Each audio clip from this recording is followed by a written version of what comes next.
All right, let's do another one here. So I'm going to go to 23 from your assignment. Actually, let's do 25 from your assignment first.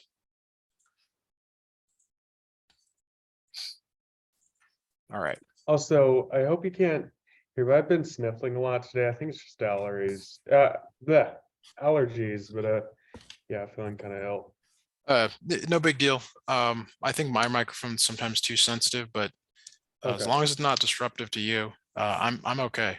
All right. Sounds good. Thank you. So again, what you're looking for here, I mean, we know that it's this A not equal to 1, this grouping type of problem, and I can give you the full list at some point if you'd like, but you're supposed to identify, kind of like when you were in the plane today, it's like you got to know the certain situation, you got to know that this is a grouping problem. So you take this number 2 and multiply it by -5. And now you're looking for two numbers that multiply to -10, but add to -3. Can you tell me what those would be? -5 times +2. Okay. Now you have to decide, are you going to group with the 2p squared, 2p or -5p? Which sounds better to you? Probably 2p. Plus 2p minus 5p minus 5 equals 0. Now notice that this line equals the previous line. We're really just splitting apart this one. Okay. And now you're doing this GCF factoring. So you're looking at the first two terms. What goes into both? 2p, and then what would go in parentheses here? P plus 1. Good. Okay. And then you figure out what goes in the middle. So whatever you put in parentheses, you put also here in parentheses, and you figure out what goes in the middle such that when you multiply in, you get back to the previous line.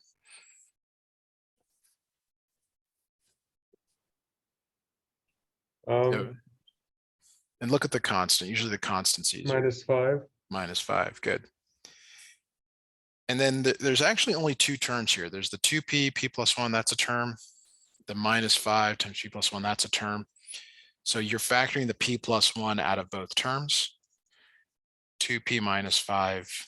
Basically, you go and grab the other ones, put them in parentheses. The order doesn't matter. If you see it as 2p minus 5 and then p plus 1, that's totally okay. And there's still more to do, but wait, there's more. You have to set each of these factors equal to 0. So p would be -1, p would be 5/2. All right. Thoughts on that? Questions? Things you like, don't like? Yeah. All right. So let's look at 22 now. Do another example problem or two for you. Have you maybe try some more of this. So the thing that I've not done yet is shown you one that's not in standard form. And you really want it to be in standard form. So the way that they are deceptive here is they'll put this in the wrong order, and you really want it to be in descending order. I'm sure when you get into the plane, you make things the way you want in the cockpit or whatever you're doing. Like you got to get it the way you want, when you see it. Yeah, checklist and stuff. Right. And so now it's in standard form. Now we can proceed. First thing is take this 6 and multiply it by this -4. Now you're looking for two numbers that multiply to -24 but add to -10x. What would that be? -6 times -4. Has to multiply to -24. What you just told me multiplies to right. positive. -6 times 4. Okay, so that adds to -2. Oh.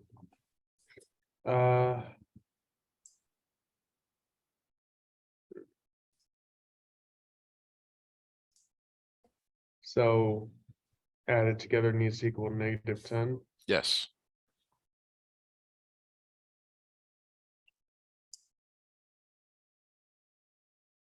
Maybe I'm crazy, but I feel like, I don't know. Am I missing something? Yeah, there's the brute. Have you heard of a brute force algorithm method before? No. So brute force used to be the way that hackers would get your passcodes and things like that. They'd literally just try every single option until they got it. Okay. And Hmm. that's what you can do here. You start with one in negative 24, -1 in 24. So notice it's the same numbers, but opposite signs. Then you go to 2 and -12, -2 and Oh, 12. okay, I Now see. I know I've passed it or I've gotten it already, but this is the optimal way to do this in terms of you will always get the right answer if it exists. It's to make this list. These are all the possibilities. Which one is it? It's net 2 times -12. Good. Now, do you see it as -12x, 6x squared minus 12x, or 6x squared plus 2x? Uh, probably the latter. What did I say the second? 2x like Yeah. this? Okay. All right. I'd like you to attempt the problem from here. If you need me to, I can scroll up for previous.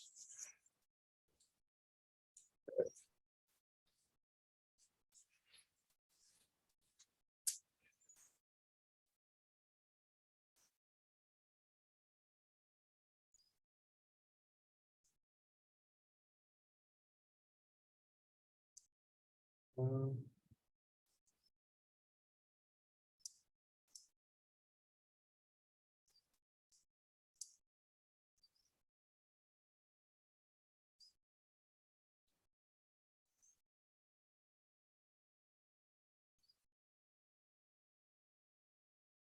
okay. You said 2x and then in parentheses 3x plus 1 has -4 times 3x plus 1 equals 0. Give me your two binomials. What are your two binomials here? 3x plus 1. Oh, right. Sorry. Yeah, and then 2x minus 4 Like this. equals 0. Uh, yes, this works. So what are the final answers? X equals -1/3 Okay, and 2. good. Okay, what questions do you have on this? What or where do you feel like you might struggle uh, to do this on your own? Because I'm about to ask you to do one, and I just want to know if you have any thoughts, comments, feedback, anything like that. Biggest thing besetting me back is that I am tired. So I can hear that. yeah, yeah. All right. I Well, uh I recently got a job as oh, a ranch hand for an elderly couple who have open range, and so I'm taking care of cows and sheep and uh, all sorts of animals. And so all yesterday, 8 hours, I was working in the hot Arizona sun, digging holes, moving hay bales. It was very tiring work. So I'm exhausted, but I got was it. glad I finally got a job. Got it. Yeah, it's just so something that here this could help you. I have other availability to help you Uh-huh. each week. So if this is actually a premium time, people love this time. So if you are like, hey, Matthew, I can actually do it earlier in the day, Hmm. I got options. So Yeah, if going forward you want to do that, just communicate with mom and we'll get a yeah. time worked out for you. Um, Being frank, actually, this is right about the least convenient time for me, but unfortunately, that's what mom had scheduled. So, yeah, in the okay. future, that's something that I would definitely like to look into rescheduling. Let's get it as as soon as next week. All right. I'll send a text over to mom as well, but just Okay. um you know we got it. We're into it tonight. We'll do the Sounds best you good. can. So try this one on your own. It's the same approach. This is probably the easiest types of problems I could give you to do on your own. Okay. All right. You're at this time.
All right, I'm almost done. Okay.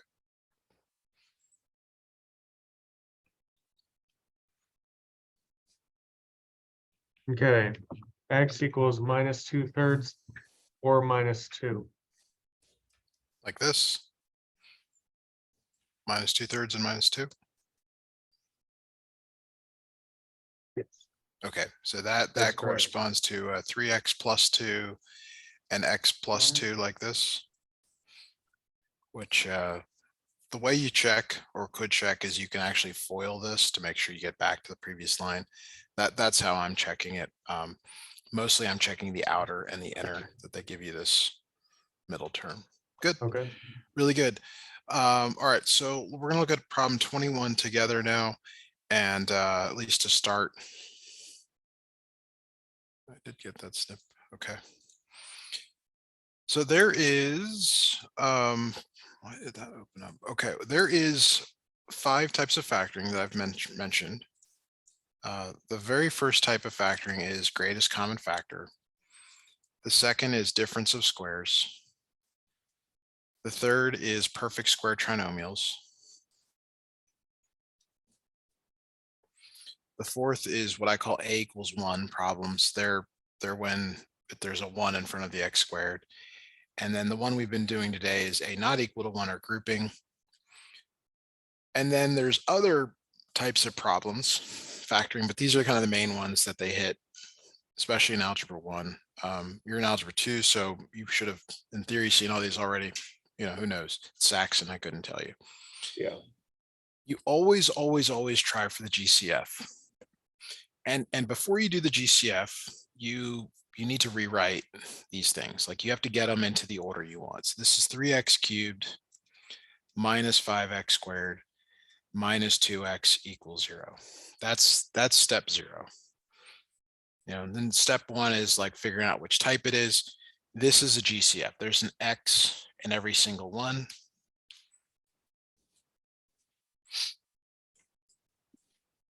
Like this. Mm-hmm. So now it looks like a problem like you've been doing. All right. Yes. And the faster you are, the you know, less painful these are. 3 times -2 is -6. Trying to get back to -5, so that's -6 and +1. So we can look at this as 3x squared minus 6x plus 1x minus 2 equals 0. And then you do the whole grouping thing. So the first two, there's a 3x that comes out, x minus 2. And you put that here. What goes in the middle? What goes in between this so that when you multiply and you get back to the previous line?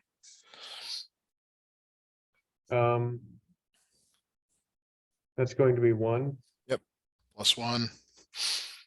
So this becomes 3x plus 1 times x minus 2. And then what I have not done, which you need to not forget, is to bring that x down.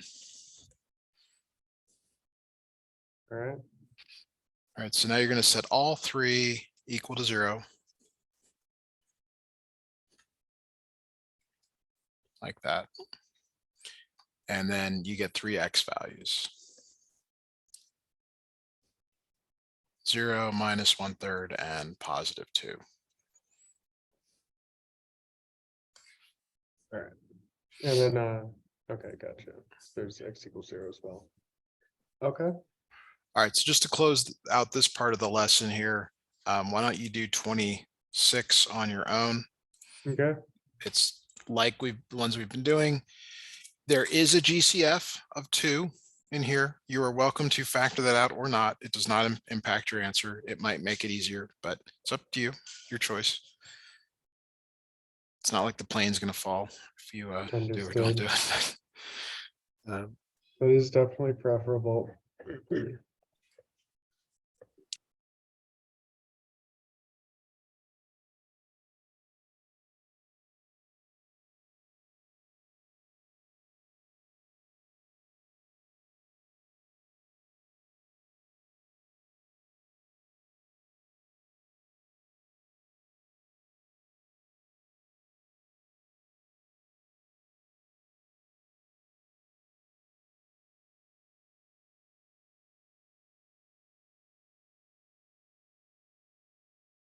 Yep, Ginger.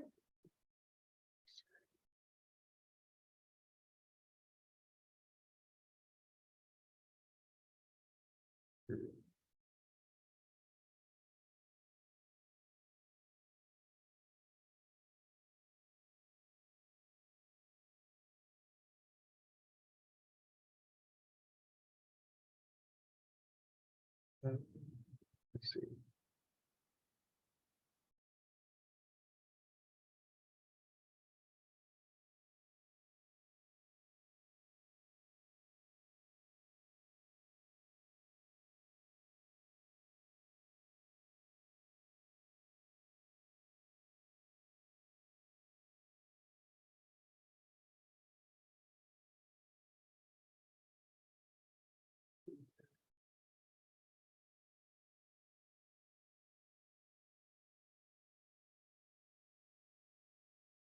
I see.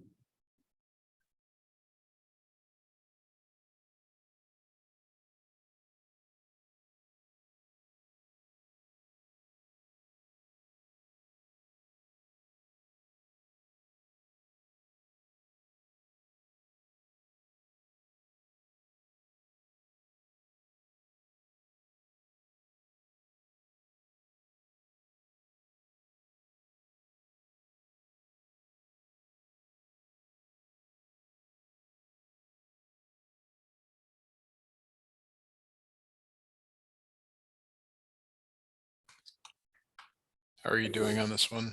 Yep, almost done.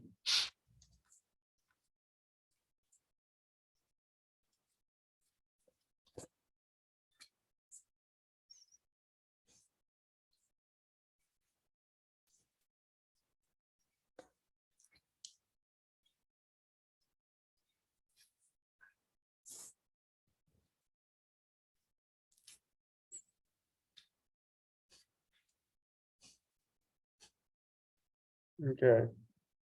Is that going to be x equals -4 and x equals -1? Half, maybe? Oh, right, sorry. Gotcha. Yes. Okay. Now, believe it I or see. not, I actually did not learn the way I just showed you when I learned how to do this a million years ago, a long time ago in a land far, far away, galaxy far, far away. Yes. I actually learned what's called the guess and check approach, Oh no, that doesn't which sound good. you don't like the guess and check. You're not into a guess and check approach. Okay. I actually, it really appealed to me. The reality is that the way I showed you is the way it's taught, right or wrong. It works real well.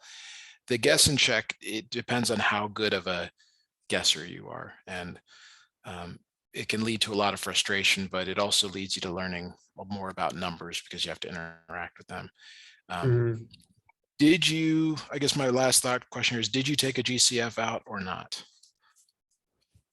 Yeah, I So, did. so yours looked like 2 times 2x squared plus 9x plus 4, like that. Yeah, Okay. yeah. There is a reason what to do this guess and check approach, and it has to do with whether the first or the last is only made up of 2 factors. So notice how 2x squared can only be found from 2x and x. There's no other way to get to 2x squared. But 4x squared could be 2x and 2x, x and 4x. That would not be a good choice to guess and check. But when there's Mhm. only, you're making a better guess when you do it this way. And I'll just leave you to think about that should you ever want to go down this other path for these types of problems. So, all right, we've got some time left. I suggest we move to some other types of problems. Did anything else catch your eye in this section when you were looking at it? Um, let's see.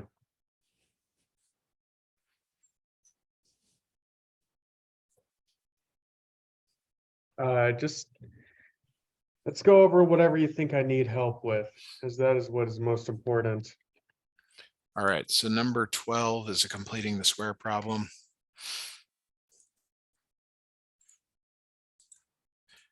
had a student the other day tell me they don't like completing the square, and I said, I agree, but we still have to do it. Yeah. We are bound by the constraints of the problem here. All right, complete the square as an aid in graphing. When you complete the square, you set the equation equal to 0. And you first move that constant to the other side of the equation. And then you're trying to figure out what goes here and here to balance out the equation, to make it a perfect square. Do you remember what we do from here as we move sort of down the problem? Oh,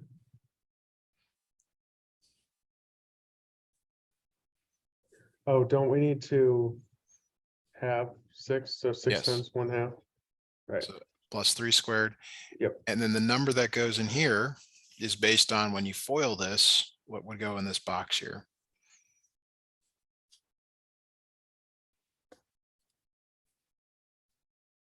Is that 9? Yes. And then to be fair, you do it to both sides. Yeah. And then on the right, you combine, so it's 1. Now, because we're graphing, not solving, you have a kind of a fork in the road right here. If you were solving, you would take the square root of both sides. But since you're graphing, you actually want to move the 1 back to the left. And the reason is this is now in what's called vertex form. Mm-hmm. And if you recall, the vertex is at h comma k. The k value matches what's here, but the x value, I'm sorry, the h value is always the opposite of what's inside. Can you tell me the vertex for your problem? Okay. What would the vertex be? For this problem, that's going to be 3 and 1. It's -3 and -1. So Okay, the k value matches it. Okay, sorry. I got to find a better way to figure out how to explain this. It's still. Yeah. Yeah. Well, I'm just tired today, but I think I got it. Yeah. Remember, it's the mind over the body. Yeah. You're like, be quiet. Doesn't help me right now. All right. The vertex here is an important point. It tells you the min or the max. So in this case, there's your vertex. Do you recall whether this opens up or down? And you can look at the standard form or the vertex form to answer that.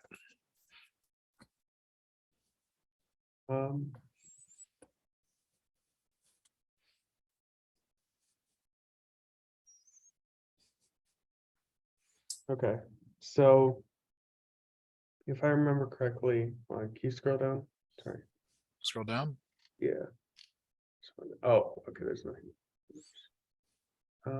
It has to do with this a value in front. So that's 1. So sorry. Well, I was just going to show you that y equals x squared opens up. Yeah. And it's because there's a 1 in front. Yeah. So this one also does. Okay. Because they're not asking you to do like a amazing graph. They're just saying complete the square. It's implied to find the vertex when you complete the square and then to graph. Okay. From there. Okay.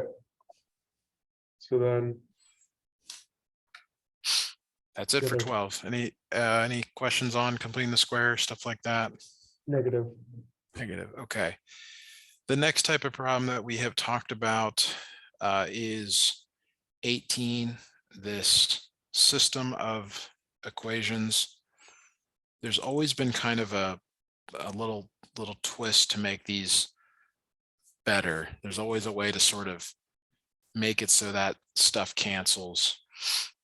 And we talked about it's either 1 in equation 2, 1 in equation 3, or 2 in equation 3. So you almost have to do those 3 things and then see what's left over and see, okay, did anything kind of work out the way I was hoping? Alrighty. So why don't you take a look? If you brute force is to do them all, maybe you can kind of look ahead. All right. I think, why don't we, yeah, 1 + 2. All right, let's do that first. So I guess we're just gonna combine them. Just add them vertically. Yeah. 3x minus 3z equals 9. Okay. And so do the same thing for 1 and 3. 4x minus 2y minus 3z equals 2. Okay, not great, but keep going. 3x minus 2z equals 7.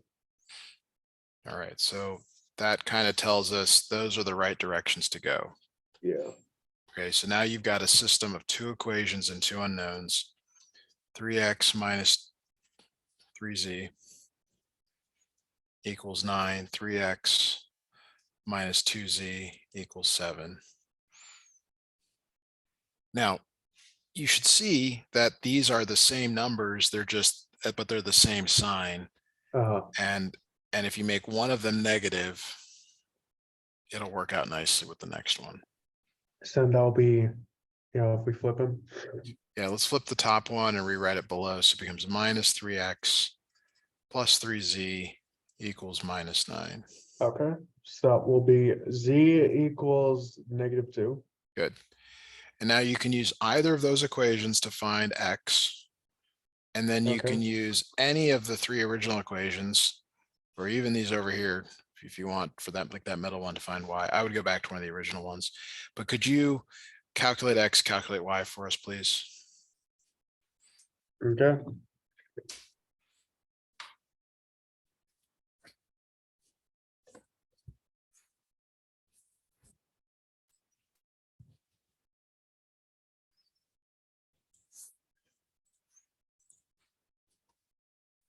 X equals 1. Okay, keep going.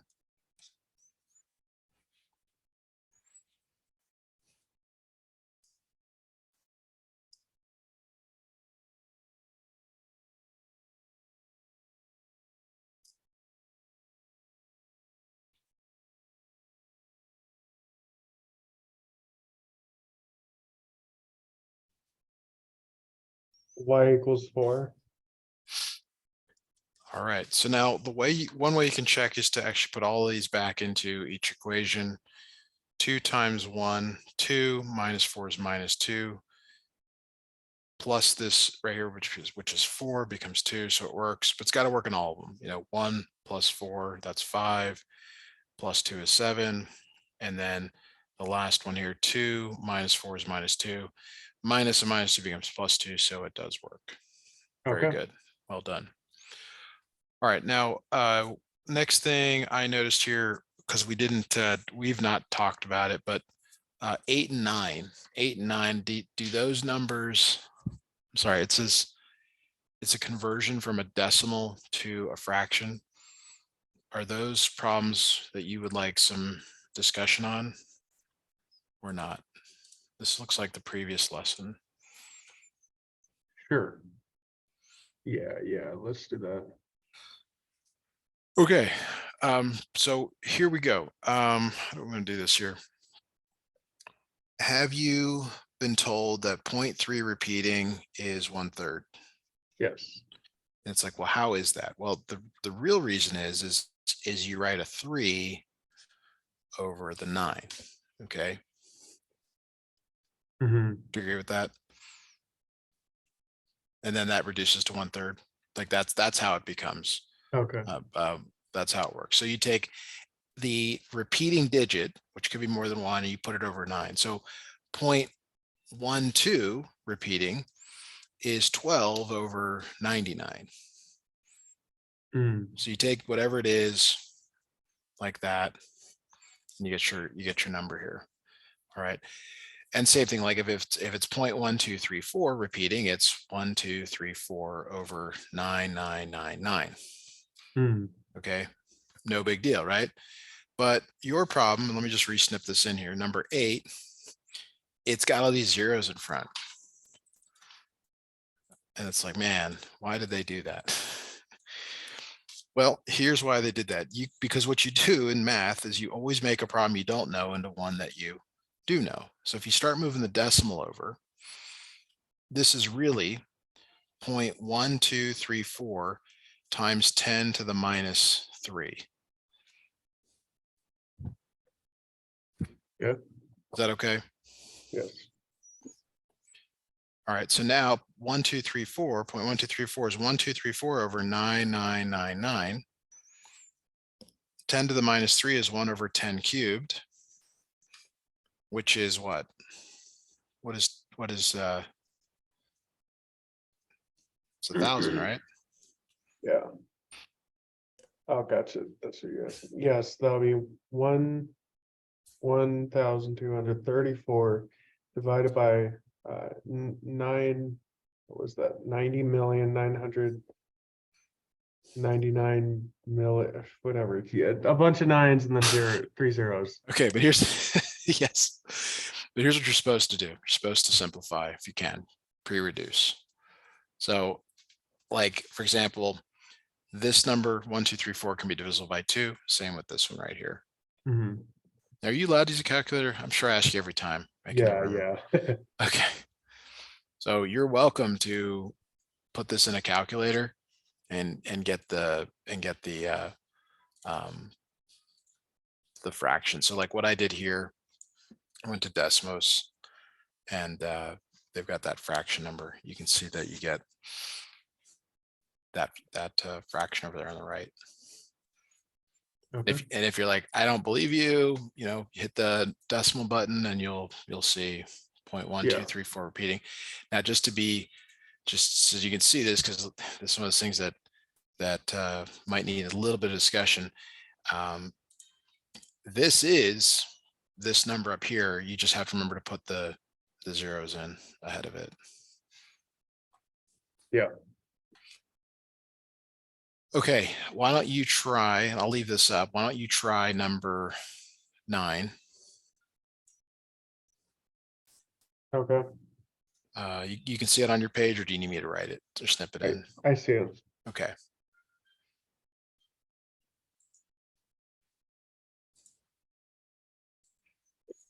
Okay.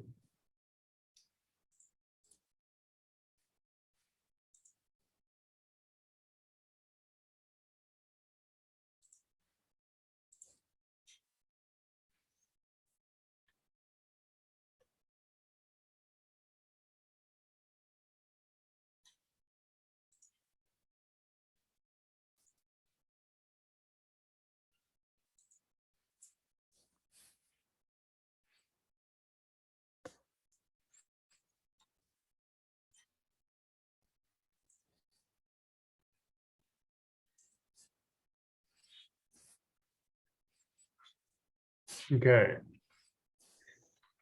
All right. So I got a fraction of 1,651 divided by 999,900. Yes. Very good. All right. Now, they always give this problem in calculus 2, this same problem, believe it or not, even though it's not a calculus question. It can be written as a geometric series which converges, and students are they never get this right. This is just they look at this and they're like, I have no idea. But it's really a pretty simple algorithm. I mean, if you can imagine, you always write over the number 9s, figure out how many decimal places, but that's you will see this again, I suppose. All right, so that's those 2 sections. We did 102 a couple weeks ago, so let's look at number 6 and just see if there's anything that needs to be cleared up on that front. All right, find g plus h of 2, where g of x is x squared plus 1 and h of x is x minus 5. We kind of talked about 2 approaches, if I recall. One was to actually first combine the functions and then put the number in. The other was to do the evaluation of each function and then add the results. Do either of those stand out to you? No. Okay, so I would recommend finding g of 2, then h of 2, and adding the results together. And g of 2 means to put 2 in for x in this right here. H of 2 means to put 2 in for x, and then you're adding the results. Mm-hmm. So I'll be 5 and -3. Yes.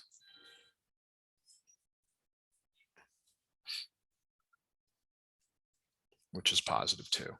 Okay. All right, what I don't see is the usual, r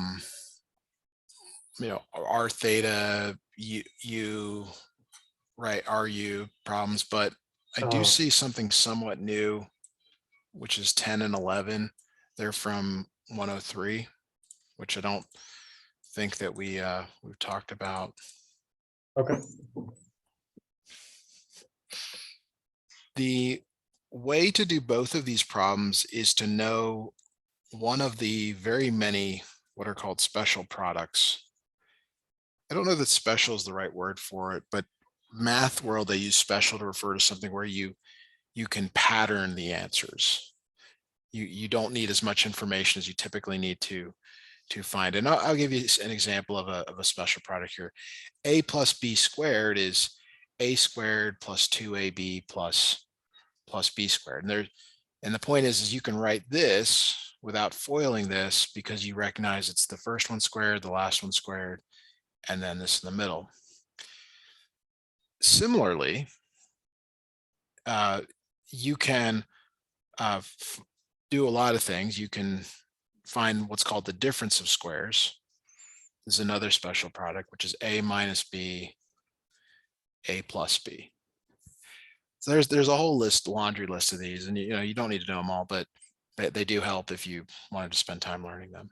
Mm-hmm. So for the two given problems, you can see that they're giving you, and I'll write it in terms of a. They give you a cubed plus b cubed, and this has got a name. It's called sum of cubes, and here is the formula for it: a plus b, a squared minus ab plus b squared. This is one of those where students always say, "Oh, do I have to remember that?" And teachers always say, "Yes, you got to remember that." There's a pattern though, and I'm going to show you the other one here, the difference of cubes. And I'm hoping you can detect the pattern. Okay. What is the pattern here? Like, how are we getting the Flipping right the sides? signs. Okay, flipping the signs, same thing here. Does it look somewhat like this first one up here? Yes. Okay. And I'm not trying to like pat myself on the back. I don't like look this up. I remember this from a pattern. I don't like that's how you can remember these special products. Okay. Mm-hmm. So in your problem, you've got difference of cubes, but they're saying to divide m cubed plus p cubed by m plus p. But what? And this one we're going to kind of work backwards here. This becomes m plus p, m squared minus mp plus p squared. So if you divide both sides by m plus p, which is what the problem is asking you to do, what is the result? M squared plus p squared equals 1 times let's see. No, I think you're missing this. I was trying to show you you're dividing by the thing that's on the right. Okay. Let me back up here. Let me put that problem right underneath here so you can see it, because it's right here kind of jumping out at you, but maybe you don't see it. So that's why we'll snip this in. It says take m cubed plus p cubed, which you have here, and divide it by m plus p. Okay, so watch what I'm doing here. I'm dividing both sides of this equation by m plus p. So m squared plus p squared. No, this is what they're asking you to find. This on the right is what it equals because these cancel. Mm-hmm. equals m squared minus mp plus p squared. Yes. Okay. All right. I know that wasn't clear. There's another way to do this, which I don't want to spend time doing. It's polynomial Yeah. division, but the answer to 11 is basically identical. So let me, again, attempt to show that to you here. X cubed plus y cubed is x plus y, x squared minus xy plus y squared. And if you divide x cubed plus y cubed by x plus y, you have to do it to the other side of the equation as well. Mm-hmm. And notice that those cancel. So the problem is asking is like, what happens when you divide it? Well, it's this right here. Okay. All right. And if you really don't like that, the proper way to do it is to go x cubed plus 0x squared plus 0x plus y cubed plus 0y squared plus 0y plus 0, and do it that way, which I I don't think really. I think I'll stick with what you said. Okay, I did a pretty good job of convincing there. All right, well, that's going to do it for us for today. Let me go ahead and stop the recording here. Thanks for mind over body here. You did a good job.